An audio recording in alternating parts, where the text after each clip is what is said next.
कल मैं मुल्तान में गया था, एक वहाँ निश्तर की एलुमनाई का एक फंक्शन था जिसमें उन्होंने मुझे गेस्ट बनाया था, क्योंकि वो जो बैच था N38 वो सारे मेरे स्टूडेंट थे। तो वहाँ उन्होंने कहा कि कोई ऐसी बात ना कीजिएगा जो डॉक्टरी की बात हो। कहते हम डॉक्टरी की बातें कर करके, लोग इंग्लैंड से आए हुए थे, अमेरिका से आए हुए थे। तो मैंने उनको ये बताया और मैंने वीडियो अपलोड भी की है कि वेल बीइंग है ना, कि इंसान खुश है, उसका क्या क्राइटेरिया है जिससे पता लगे कि इंसान खुश है। उसमें से एक क्राइटेरिया ये था कि इंसान की सेहत अच्छी होनी चाहिए। अगर इंसान की सेहत अच्छी ना हो तो वो वेल बीइंग क्या है, फर्ज करें उसको बहुत सारे पैसे हैं, उसकी बहुत बड़ी गाड़ी है, उसका बहुत बड़ा घर है, लेकिन अगर उसकी सेहत ठीक नहीं है। अच्छा, उन्होंने पूछा जी सेहत ठीक करने के बारे में बताएं। मैंने कहा जी उसमें से जो अहम है ना वो 4 बातें हैं।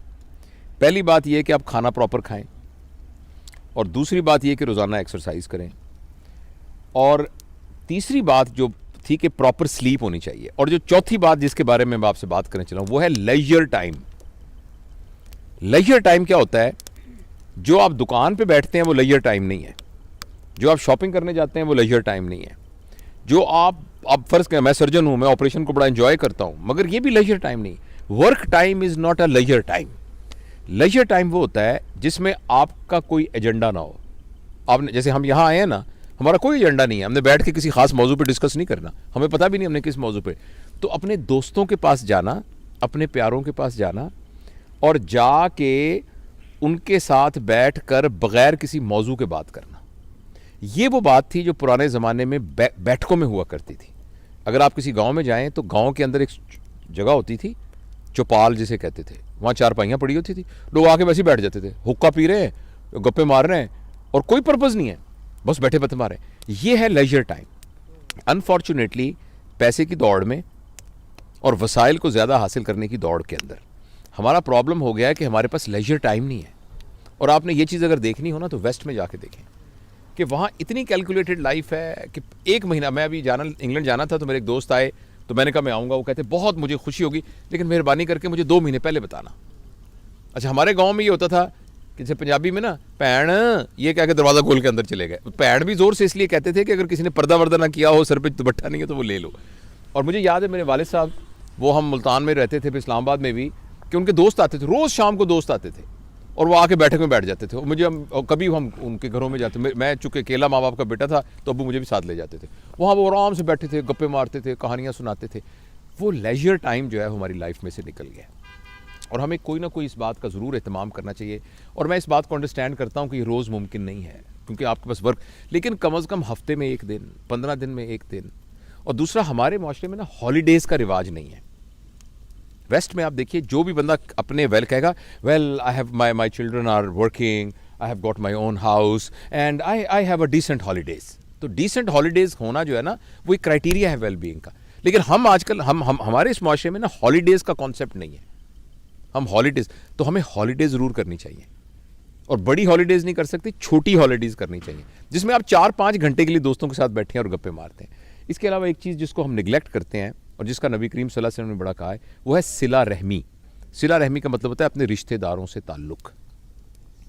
यानी गांव में हमारे अजीज़ रिश्तेदार रहते हैं, शहर में रिश्तेदार थे, हमें कम अज़ कम 15 दिन बाद, महीने बाद उनके पास जाना चाहिए, उनसे मिलना चाहिए, उनकी खैर खबर लेनी चाहिए।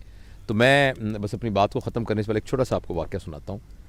मैं कोशिश करता हूँ कि 8-10 मिनट से लंबी बात ना हो ताकि लोग उसको सुन सकें, लेकिन ये बड़ा एक शानदार मैं इस्लामाबाद गया इम्तिहान लेने के लिए, FCPS का इम्तिहान लेने के लिए। वहाँ इस्लामाबाद होटल में मैं ठहरा। तो जब मैं इस्लामाबाद में ठहरा तो मैं चूँकि वहीं पढ़ा बड़ा हूँ और वहीं सारा, तो मुझे ऐसे ख्याल आया, तो मैंने एक दोस्त को फ़ोन किया, उसका नाम मिराज है, सुन रहा होगा शायद, न्यूरो सर्जन है वो। मैंने कहा यार माजे में आया हूँ इधर, तो किधर है तू? तो कहता तुम कहाँ ठहरे हो? मैं कहा मैं इधर हूँ जो इस्लामाबाद होटल में जिसका नाम हॉलीडे है। तो वो कहने लगा कि ले मैं तो उसके सामने सड़क से गुजर रहा हूँ, कौन सा कमरा है तुम्हारा? मैंने बताया, कहता मैं आ रहा हूँ। अच्छा, वो आ गया। अच्छा, इतने में ना उसने कहा यार इसके साथ ही महबूब इलाही रहता है, वो खबर में काम करता था, खबर तो वहाँ कोई एडिटर शेडिटर था, तो उसने कहा मैं उसको भी बुला लेता हूँ। वो महबूब इलाही भी आ गया। उसके बाद हमारा एक और दोस्त था, तो उसने उसको फ़ोन किया, वो भी आ गया, तनवीर ज़फ़र, वो आजकल अमेरिका में है, वो भी आ गया। हम चारों जब बैठे ना तो हमने गप्पे मारनी शुरू कर दी, और मेरा जाने का टाइम था जहाज़ का। तो अचानक मुझे कहने लगा यार बिल्कुल साथ वाजिद है, ये सारे मेरे स्कूल के क्लास फेलोज थे, एक न्यूरो सर्जन है, एक जर्नलिस्ट है बहुत बड़ा, और जो तीसरा था तनवीर, वो फॉरेन अफेयर्स में काम करता है आजकल न्यूयॉर्क में। तो वाजिद जो हम में से था ना, उसके वालिद साहब थे दर्जी थे। तो उसने वाजिद ने वही वाली काम शुरू कर लिया और मेलोडी मार्केट के अंदर उसकी कपड़े की बहुत बड़ी दुकान थी और दुकान के साथ ही उसका टेलरिंग का काम भी था। तो उसने कहा यार मैं वाजिद को पता लगेगा कि तुम आए हो जवेद तो बड़ा खुश होगा, तो चलते हैं। तो मैंने कहा चलते। तो मैंने नीचे सामान चेकआउट होने के लिए मैंने कहा साथ ही वॉक करके चलते हैं। हम वॉक करते करते करते वहाँ पहुँचे तो बड़ी सी दुकान थी। तो वहाँ हम अंदर गए तो उसने कहा कि एक लड़का निकला। तो मैंने कहा कि बेटा, उसने कहा महबूब इलाही ने, क्योंकि ज़रा मैं तो बहुत सालों से देखा ही था। तो वो कहने लगा कि वाजिद किधर है वाजिद साहब? तो उसने गौर से देख के कहने लगा आप अंकल कौन है? तो हमने कहा हम वाजिद के क्लास फेलो हैं सारे। कहने लगा अब्बू तो 2 साल हो गए फौत हो गए। एकदम मैं तो शौक में हो गया और महबूब इलाही रोने लग गया, ऐसे करके रोने लग गया। उसने कहा यार तू तो यहाँ नहीं रहता, मैं तो यहाँ साथ के मोहल्ले में रहता हूँ और मुझे पता भी नहीं मेरा क्लास फेलो 2 साल हो गए फौत हो गया।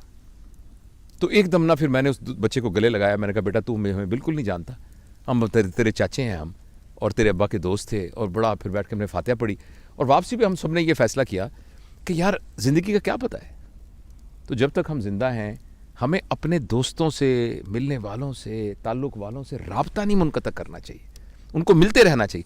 कई लोगों से हम इसलिए नहीं मिलते कि उनसे हमारे ख्यालात नहीं मिलते, या जी उनसे फ़लानी लड़ाई हो गई थी, फ़लानी हमारी शादी में वो नहीं आया था, फ़लानी।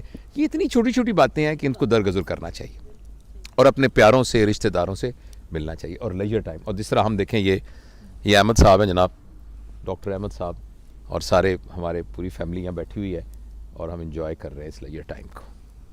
Thank you.